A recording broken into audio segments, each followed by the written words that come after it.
दिगंबरा दिगंबरा श्रीपाद वल्लभ दिगंबरा अवधूत चिंतन श्री गुरुदेव दत्त. नमस्कार. तुम्हा सर्वांचे श्री स्वामी भक्ती या चॅनलमध्ये स्वागत. सर्वांना श्री स्वामी समर्थ. आज मी आपल्या चॅनलच्या माध्यमातून कोजागिरी पौर्णिमेला चंद्रग्रहण आहे, या चंद्रग्रहणामध्ये सत्यनारायण पूजा कधी करावी, कशा पद्धतीने करू शकता, ग्रहणाचे वेद कसे पाळायचे, गर्भवती महिलांनी कशा पद्धतीने किती टायमापर्यंत वेळ पाळायचे आहे याविषयी माहिती सांगणार आहे. आपण जर माझ्या चॅनलवर नवीन असाल, व्हिडिओ पहिल्यांदाच पाहत असाल तर नक्की माझ्या चॅनलला सबस्क्राईब करा आणि जवळील बेल आयकॉन नक्की प्रेस करा, म्हणजे आपल्या चॅनलवर जेव्हा नवीन व्हिडिओ अपलोड होतील तेव्हा त्याचे नोटिफिकेशन तुमच्यापर्यंत येत राहतील.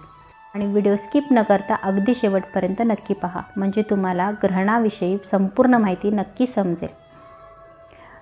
ग्रहण ही एक भौगोलिक घटना आहे, ही आपण सर्वांनाच माहिती आहे आणि हे सर्वांनी लक्षात घ्या की ही भौगोलिक घटना आहे. याचं दडपण गर्भवती महिलांनी अजिबात आपल्या डोक्यामध्ये, आपल्या मनामध्ये आणू नका. आता हे जे ग्रहण आहे हे खंडग्रास चंद्रग्रहण आहे. हे 28 तारखेला आहे, म्हणजेच शनिवारी आपल्याला हे ग्रहणाचे वेध सुरू होतात. तर ग्रहण हे 3 पर्वाचे असते आणि रात्रीचे ग्रहण असल्याने हे 3ऱ्या प्रहराचे ग्रहण असल्याने हे ग्रहणाचा 3रा पर्व आहे. आणि हे 3रा प्रहर आधी जो असतो तो शनिवारी 28 ऑक्टोबरपासून दुपारी 3:14 नंतर ग्रहणाचे वेध पाळायचे आहेत. का तर हे ग्रहण जे आहे हे भारतामध्ये दिसणार आहे. तर ग्रहणाविषयी आपल्याला थोडक्यात माहिती सांगते. ग्रहण स्पर्श जो आपण म्हणतो तो 29 तारखेला 1:05 आहे. ग्रहण मध्य आहे रात्री 1:44 आणि ग्रहण मोक्ष आहे तो 2:23 आहे. म्हणजे ग्रहणाचा जो पूर्ण कालावधी आहे तो पूर्ण काल म्हणतात त्याला 1 तास 18 मिनिटाचे हे चंद्रग्रहण रात्री आहे. हे ग्रहण भारतात दिसणार आहे, त्यामुळे शक्यतो गर्भवती महिला, लहान मुले, वयोवृद्ध, आजारी व्यक्ती यांनी अवश्य या वेध काळामध्ये आपल्याला काही नियम पाळायचे आहेत. एक लक्षात घ्या, मनामध्ये पहिला दडपण आणू नका आणि काही ठराविक वेळेपर्यंतच आपल्याला काही क्रिया आहेत या करायच्या नाहीत. ज्यांना पटेल त्यांनी पाळा, नाही पटत सोडून द्या. आता पहा, ज्या गर्भवती महिला आहेत, लहान मुलं आहेत, वयोवृद्ध आहेत, त्यांनी कशा पद्धतीने वेध पाळायचे तर त्यांनी 7:41 नंतर आपल्याला हे वेध पाळायचे आहेत. म्हणजे या वेळामध्ये आपण पाणी पिऊ शकता, नामस्मरण करा तुम्ही या वेळेला, झोपू शकता तुम्ही वॉशरूमला जाऊ शकता. आता ज्या गर्भवती स्त्रिया आहेत त्यांनी 7:45 नंतरसुद्धा वॉशरूमला त्या जाऊ शकतात, पाणी पिऊ शकतात. पण सर्वांनी मात्र 7:41 आधी आपल्याला घरामध्ये भोजन करायचं आहे. म्हणजे तुमचं जे जेवण आहे ते तुम्ही संध्याकाळी रात्री 7:45 आधी आपल्याला जेवण करायचं आहे. तुम्ही शक्यतो 7:45 नंतर खाणं टाळायचं आहे. तुम्ही दूध पिऊ शकता, पाणी पिऊ शकता, पण आपल्याला चिरणे, कापणे किंवा खाणे या गोष्टी आपल्याला यानंतर करायच्या नाही आहेत. ज्या गर्भवती महिला आहेत त्यांनी हा ग्रहण जो काळ आहे हा 7:45 आधी आपण जेवण करून घ्या आणि त्यानंतर तुम्ही वॉशरूमला जाऊ शकता, पाणी पिऊ शकता, झोपू शकता. अशा पद्धतीने या गर्भवती महिलांनी करायचं आहे. त्याचबरोबर आपल्याला नामस्मरण देखील करायचं आहे. आता पहा, 29 ऑक्टोबरला आपल्याला रात्री 1:05 ग्रहण स्पर्श होतो. ग्रहणाला सुरुवात होते यावेळेला आणि ते संपणार कधी तर 2:23 हे ग्रहण संपणार आहे. हा जो 1 तास 18 मिनिटाचा जो कालावधी आहे या काळामध्ये मात्र आपल्याला झोपायचं नाही, वॉशरूमला शक्यतो जाऊ नका. पण इमर्जन्सी असेल, आपल्या हेल्थचं आणि आपल्या गर्भामध्ये असणाऱ्या बाळाची आपल्याला प्रथम काळजी घ्यायची आहे. तुम्हाला जर अडचण असेल, तुम्ही वॉशरूम कंट्रोल करू शकत नसाल तर तुम्ही अवश्य वॉशरूमला जाऊ शकता. या काळामध्ये आपल्याला जास्तीत जास्त नामस्मरण करायचं आहे. सर्व गर्भवती स्त्रियांनी पहिल्यांदा आपल्या मनातील भीती काढून टाका. ज्या महिलांना बेडरेस्ट आहे त्यांना काय करायचं आहे त्यांनी तर तुम्ही झोपूनच राहा, कुशी बदलू शकता. पण एक लक्षात घ्या, जर तुम्ही झोपून जरी असला तरी नामस्मरण मात्र आपल्याला करायचं आहे. आणि जितकं नामस्मरण जास्त होईल तितकाच आपल्या गर्भामधील बाळावर देखील चांगला परिणाम होईल. त्यामुळे तुम्ही ग्रहण काळामध्ये नामस्मरण अवश्य करा, वाचन अवश्य करा अशा पद्धतीने गर्भवती महिलांनी या काळामध्ये या गोष्टी करायच्या आहेत. आता जी आपण पौर्णिमेला, दर महिन्याच्या पौर्णिमेला सत्यनारायण करतो, तर ते कधी करायचं आहे? तर सत्यनारायण करायचं आहे का? तर हो, सत्यनारायण हा करायचा आहे, पण वेद काळामध्ये आपल्याला सत्यनारायण करायचं नाही.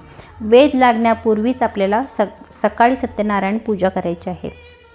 ज्या वेळेला वेद लागतो, म्हणजे वेद कधी लागतात? तर दुपारी 3:14 ग्रहणाच्या वेदाला सुरुवात होते. तर या काळामध्ये आपल्याला पूजा मांडणी करून वाचन करायचं नाही, कारण तो जो आपण नैवेद्य दाखवणार बाळकृष्णांना, तो आपल्या नैवेद्य मान्य होत नाही. त्यामुळे तुम्ही सकाळी पूजा मांडणी करा.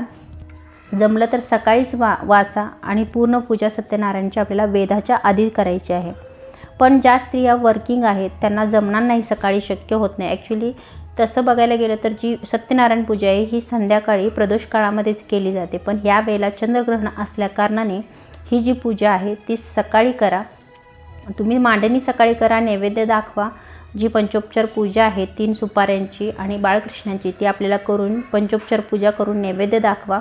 आणि तुमचे जे 5 अध्याय आहेत सत्यनारायणचे ते तुम्ही सायंकाळी वाचू शकता.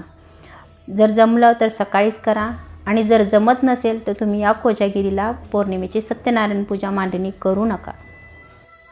वेद काळामध्ये देव हलवत नाहीत, त्यामुळे आपल्याला पूजा मांडणी ही सत्यनारायणाची आपल्याला सकाळीच करायची आहे. तुम्ही जे वाचन आहे ते सायंकाळी करू शकता, पण मांडणी आणि जी आपण नैवेद्य दाखवतो बाळकृष्णांना तो आपण सकाळी दाखवून घ्या, पंचोपचार पूजा करून घ्या. अशा पद्धतीने सत्यनारायण आपल्याला यावेळेचा करायचा आहे. जर तुम्हाला शक्य नाही तर तुम्ही ह्यावेळची सत्यनारायणाची पूजा करू नका. तसं पाहायला गेलं तर जी कोजागिरी पौर्णिमेला जी पूजा केली जाते ती अतिशय प्रभावी असते. तर ज्यांना शक्य आहे त्यांनी मात्र आवर्जून सकाळीच पूजा करून घ्या, अध्याय वाचून घ्या, काही हरकत नाही. आता कोजागिरीची जी मांडणी आहे ती मात्र आपल्याला रात्री 12 वाजताच करायची आहे. आता तुम्ही म्हणाल की सत्यनारायण मांडायला चालत नाही, मग कोजागिरी कशी आहे? तर कोजागिरी ही परंपरेनुसार सतत चालत येणारी परंपरा आहे. तर आपल्याला ही रात्री 12 वाजता पूजा मांडायची आहे. या ठिकाणी आपण देव कोणता बसवत नाही, त्यामुळे सुपारीची मांडणी करतो. तर रात्री 12 वाजता आपल्याला कोजागिरीची मांडणी करायची आहे, नैवेद्य दाखवायचं आहे. पण जे आपण कोजागिरीला जे दूध बनवतो ते दूध आपल्याला 7:45च्या आत बनवायचं आहे आणि त्याच्यामध्ये आपल्याला तुळशीपत्र टाकायचं आहे. आणि जेव्हा रात्री 12 वाजता आपण देवाला नैवेद्य दाखवतो त्यावेळेला एका वाटीमध्ये 2 ते 3 चमचे दूध घ्यायचं आहे आणि त्याच्यामध्ये देखील आपल्याला तुळशीपत्र ठेवून त्या कोजागिरी पौर्णिमेची जी मांडणी आहे त्याला आपल्याला नैवेद्य दाखवायचं आहे. आता दूध जे आहे ते आपल्याला चंद्राच्या प्रकाशामध्ये ठेवून आपण ते दूध पितो. तर यावेळेला आपल्याला ते चंद्राच्या प्रकाशामध्ये दूध ठेवायचं नाही. दूध बनवायचं, त्याच्यामध्ये तुळशीपत्र टाकायचं आणि ते दूध आपल्याला दुसऱ्या दिवशी प्यायचं आहे. तर तुम्ही ते दूध बनवून फ्रीजमध्ये ठेवू शकता. यावेळेचं चंद्रग्रहण असल्याने आपल्याला ते चंद्राच्या प्रकाशामध्ये दूध ठेवायचं नाही, त्यामध्ये चंद्राला पाहायचं नाही. दूध बनवा आणि फ्रीजमध्ये ठेवा. आणि कोजागिरीला जी आपण मांडणी करतो त्यावेळेला आपल्याला थोडंसंच दूध घ्यायचं आहे आणि आपल्या देवाला नैवेद्य दाखवायचं आहे. देव नैवेद्य ग्रहण करत नाही, पण तरी देखील आपल्याला नैवेद्य दाखवायचं आहे, कारण ही परंपरेनुसार चालत आलेली जी आपली परंपरा आहे त्यानुसार आपल्याला ह्या ज्या काही क्रिया आहेत त्या करायच्याच आहे. माझी गर्भवती महिलांना विनंती आहे की तुम्ही जो 1 तासाचा जो काळ आहे तो मात्र अवश्य आवर्जून पाळा. 7:45 नंतर शक्यतो जेवण करू नका. 7:45च्या आतमध्ये घरातील सर्वांनी जेवण करा. गर्भवती महिला 7:45 नंतर झोपू शकतात, वॉशरूमला जाऊ शकतात, काही प्रॉब्लेम नाही, कारण या क्रिया गर्भवती महिलांना अवश्य करणे गरजेचं आहे. त्यामुळे तुम्ही या क्रिया करू शकता, पाणी पिऊ शकता. पण फक्त जो रात्रीचा जो 1 तासाचा वेळ आहे, ज्या वेळेला ग्रहण आहे तो 1 तासामध्ये तुम्ही जास्तीत जास्त नामस्मरण करा. या वेळेमध्ये वाचन करा, तुम्ही एखाद्या ग्रंथाचे वाचन करा, चालेल.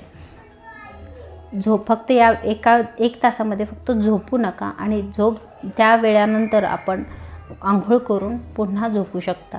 अशा पद्धतीने गर्भवती महिलांनी या ग्रहणामध्ये हे नियम पाळायचे आहेत. एक लक्षात घ्या, ही भौगोलिक घटना आहे.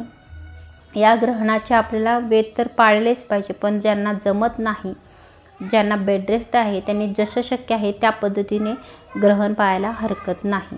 पण ज्या गर्भवती महिला आत्ताच आहे, 5वा वगैरे महिना आहे किंवा 2रा-3रा महिना आहे, त्यांनी अवश्य या ग्रहणाचे पालन करा. ज्या 9वा महिना चालू आहे त्यांना इतका वेळ बसणं शक्य नाही, तर त्यांनी झोपू शकता. पण झोपेत म्हणजे आपण झोपलेल्या अवस्थेमध्ये नामस्मरण मात्र अवश्य करायचं आहे आपल्याला. आणि जो 1 तासाचा जो ग्रहणाचा काल आहे ह्यो आपल्याला अवश्य पाळायचा आहे. स्वामी तुमच्या सर्वांच्या सर्व चांगल्या इच्छा पूर्ण करोत ही स्वामींचरणी प्रार्थना. व्हिडिओ आवडला असल्यास नक्कीच व्हिडिओला लाईक करा, चॅनलला सबस्क्राईब करा आणि कमेंट नक्की करा. श्री स्वामी समर्थ.